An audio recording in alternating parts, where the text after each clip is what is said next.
At first glance, the night sky over eastern Ukraine looks calm, peaceful even, but look closer and you realize the stars are moving. These aren't stars, they're drones. Small, buzzing machines equipped with thermal optics, fiber-thin cameras, and explosive payloads, silently hunting through the darkness. Somewhere below, a Russian armored column thinks it has found a moment to rest. It hasn't, because in modern warfare, being unseen no longer means being safe. For more than a century, military power belonged to whoever had the biggest guns, the thickest armor, and the largest formations. That era is ending. Today, wars are won by whoever can see first, process information faster, and destroy targets at the lowest possible cost. And at the center of this transformation is a Ukrainian unit that has quietly rewritten the rules of combat. The 12th Special Forces Brigade of the National Guard of Ukraine, better known as Azov. Azov's reputation was forged during the brutal urban battles of the early war, but what they are doing now is far more significant. They haven't just adapted to drone warfare, they've industrialized it. What began as improvised hobby drones has evolved into one of the most advanced unmanned warfare systems on Earth. In 2024, Azov made a move most Western militaries are still debating. They formally created a dedicated unmanned systems battalion, not a small experimental team, but a full-scale combat formation with hundreds of specialized operators and tens of thousands of drones. This battalion doesn't exist to support infantry. It exists to replace risk with machines. Its commander, known by the call sign Yas, describes their mission in simple but radical terms. Create a 2-kilometer-wide buffer zone between Ukrainian soldiers and the enemy, made entirely of machines. In the shattered ruins of cities like Toretsk, where every meter of ground costs lives, Azov's drones move where humans don't have to. They scout, jam, blind, isolate, and strike long before Russian forces can even begin an assault. This isn't about dramatic explosions or viral drone footage. It's about denial. Denying movement, denying communication, denying logistics. A Russian unit that can't talk, can't resupply, and can't maneuver is already defeated, even if it hasn't realized it yet. Azov calls this the war of robots, a battlefield where silicon absorbs the violence instead of flesh. And what makes this truly dangerous isn't just the hardware, it's the mindset. Azov operates like a startup under fire. They test ideas, discard what doesn't work, and iterate constantly. Every drone is expendable. Every mistake becomes data. Every success becomes doctrine. This is not futuristic warfare. This is happening right now. In this series, we're going to break down how Azov built the most lethal drone ecosystem on the modern battlefield, from invisible surveillance webs to fiber optic drones that ignore jamming entirely, to long-range strike platforms that hunt targets 40 miles behind enemy lines. Once you understand how this system works, you'll never look at war or the night sky the same way again. Because what's happening over Ukraine right now isn't experimental, it's the new reality of combat. In traditional warfare, the moment you see the enemy is usually the moment the fight begins. But for Azov's drone battalion, by the time a strike happens, the enemy has already been watched, tracked, and predicted, sometimes for hours. The real power of Azov's system isn't the explosion, it's vision. Everything begins with what they call saturation. Instead of relying on a few expensive reconnaissance aircraft, Azov floods the air with cheap, expendable surveillance drones. Quadcopters rise constantly above the front line, overlapping each other's fields of view. If one is shot down, another takes its place within minutes. The goal is simple: no blind spots. These drones aren't hunting tanks. They're hunting the nervous system of war. Radio antennas, signal repeaters, ammo caches, supply runners. Because in modern combat, a unit without communication is already defeated. As Russian tactics evolved, Azov adapted faster. Early in the war, Russian forces relied on massive infantry assaults, so-called meat waves. But those attacks were costly and predictable. Over time, Russia shifted to small, fast infiltration teams, often using motorcycles and ATVs to slip through gaps in Ukrainian defenses. Azov noticed immediately. Instead of watching roads and open terrain, their pilots began focusing on places military doctrine traditionally ignores: drainage culverts, tree lines, narrow footpaths, and thick brush where no vehicle should pass. They deployed micro-recon drones, smaller, quieter, harder to detect, to watch these forgotten corridors. This is where discipline becomes deadly.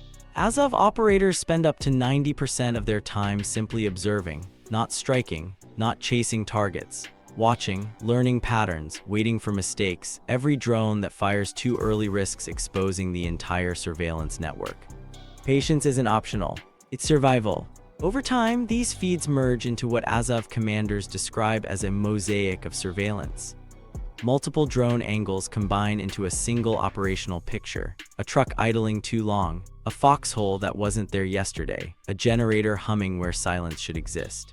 And then there's thermal vision. At night, the battlefield changes completely. Against the cold Ukrainian ground, heat stands out like a flare. Engines glow, human bodies bloom white, recently disturbed Earth radiates warmth. Azov pilots don't just look for heat, they read thermal behavior. They can tell whether a truck has been sitting cold for days or if it was running 10 minutes ago. They can spot a trench recently occupied by soldiers who think they're hidden. They can identify a command post not by antennas, but by the warmth leaking into the soil. This level of awareness allows Azov to do something rare in warfare. Predict the attack before it starts. When you know where supplies are moving, where communications are flowing, and where heat is gathering, you don't need massive firepower. You only need to remove one critical link. And that's where Azov applies what they call measured pressure. Instead of loud, chaotic drone swarms, they wait. One strike, one repeater destroyed, one lead vehicle eliminated. The entire enemy plan collapses, often without a single Ukrainian soldier firing a shot. But seeing the enemy is only half the battle, because once the decision to strike is made, everything depends on whether a signal can survive or be silenced in the most hostile electronic battlefield ever created. Finding the enemy is hard. Hitting them is even harder. On the modern battlefield, the air isn't just filled with bullets and shrapnel, it's saturated with electronic warfare. Invisible walls of radio noise pulse across the front, designed to sever the link between pilot and drone. Lose that link, and a precision weapon instantly becomes a falling piece of plastic. This is the battlefield Azov fights in every day. Russian electronic warfare units blanket entire sectors with jamming, drowning out standard control signals and GPS links. For most units, this would make drone operations unreliable at best, impossible at worst. Azov adapted. Instead of relying on a single control method, they built a layered command and control system designed to survive even the harshest jamming environments. When one method fails, another takes over. At the heart of this system is a deceptively simple idea: the mother drone. Think of a mother drone as a flying command ship. Larger and more powerful than standard FPVs, it hovers safely behind the front line at higher altitude. From there, it performs three critical functions. First, it acts as a signal relay, extending the pilot's control range far beyond normal limits. Second, it carries multiple FPV attack drones. And third, it releases those drones only when the geometry of the strike is perfect. This allows Azov to leapfrog over tree lines, buildings, and terrain that would normally block radio signals, without ever moving vulnerable antenna trucks into artillery range. The battlefield bends to their advantage. But even this isn't enough when jamming reaches its peak. When the air becomes so loud with interference that no radio signal can survive, Azov deploys its most feared weapon, the fiber optic FPV drone.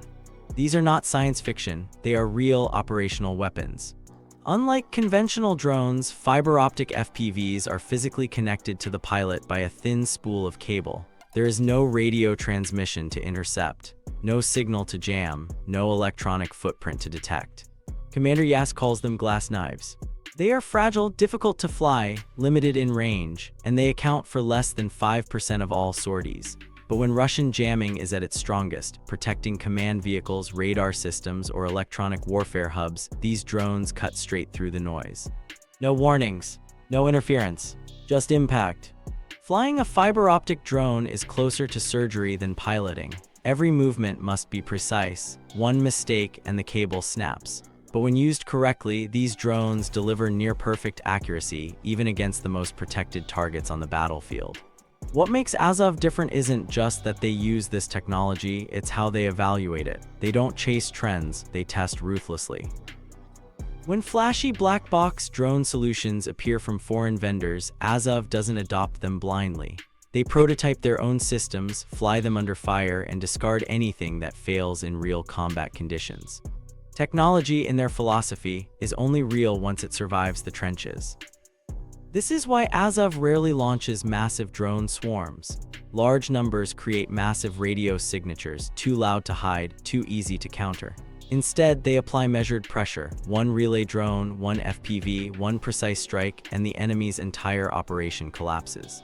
But there is one domain where Azov holds an overwhelming advantage, a domain that once protected soldiers from being seen, and now exposes every movement, every engine, and every human mistake. For most of military history, darkness was protection. Night meant concealment, movement, and survival. Armies trained to fight under the cover of black skis, believing that if they couldn't be seen, they couldn't be targeted. That belief no longer holds. On today's battlefield, night doesn't hide soldiers, it exposes them. As the sun drops below the horizon in eastern Ukraine, Azov's drone pilots don't power down, they power up. Equipped with advanced thermal optics mounted beneath compact airframes, these teams transform freezing darkness into a glowing map of enemy activity. Against the cold ground of the Donbas, heat has nowhere to hide. Engines radiate white, generators pulse with steady brightness. Human bodies glow like flares against the black earth. What once required massive night vision equipment can now be carried by drones small enough to fit in a backpack. But Azov pilots aren't just scanning for bright spots. They read thermal behavior. A truck that's been parked for days looks very different from one that was idling 10 minutes ago. Soil disturbed by recent digging retains warmth. A foxhole that seems abandoned can reveal itself through faint residual heat left by a soldier's body. Even a breath trapped under cover can change the thermal signature of a position. This turns every attempt at concealment into a risk. Night operations used to rely on silence and patience. Today, patience works against you. The longer a unit stays in one place, the clearer its thermal footprint becomes. Movement creates heat. Stopping creates heat. There is no perfect choice, only exposure. When Azov identifies a target at night, the strike is rarely dramatic. There are no swarms, no chaos, just one drone guided calmly toward the weakest point. Thin roof armor, an exposed engine compartment, a fuel tank hidden behind shadows. The result is precise, efficient, and final. What truly separates Azov from other drone units is their discipline. While online footage often shows massive multi-drone attacks designed for spectacle, Azov avoids that approach. Large swarms flood the air with radio signals, making operators easier to detect and counter. They also waste valuable airframes that could be used tomorrow. Azov prefers measured pressure. One strike that disables a vehicle. One hit that silences a generator. One explosion that stops an entire assault before it begins. This philosophy extends beyond night hunting. When incendiary Dragon drones became popular online, Azov tested them under combat conditions. The results were underwhelming. Most thermite payloads burned out before reaching the ground, creating fear but little actual damage. In real combat, psychological effect alone isn't enough. So they rejected the trend. In Azov's world, technology earns its place only by saving lives or destroying critical systems. Anything else is noise. Night after night, this approach grinds the enemy down. Supply vehicles stop moving after dark. Troops avoid engines. Radios go silent. Fear spreads not from explosions, but from uncertainty. Because when darkness stops protecting you and every movement might glow on someone else's screen, the battlefield becomes a place where mistakes don't just happen. They are hunted. Small drones change the front line. But Azov's strategy doesn't stop at a 2-kilometer buffer zone. Their real objective lies deeper, far beyond trenches and tree lines where wars are actually sustained. Logistics hubs, command centers, radar sites, electronic warfare nodes, places the enemy believes are safe. That requirement gave birth to a different kind of weapon. Azov calls it Seth. Seth is a loitering munition, a fixed-wing strike drone that resembles larger long-range systems but with a very different purpose.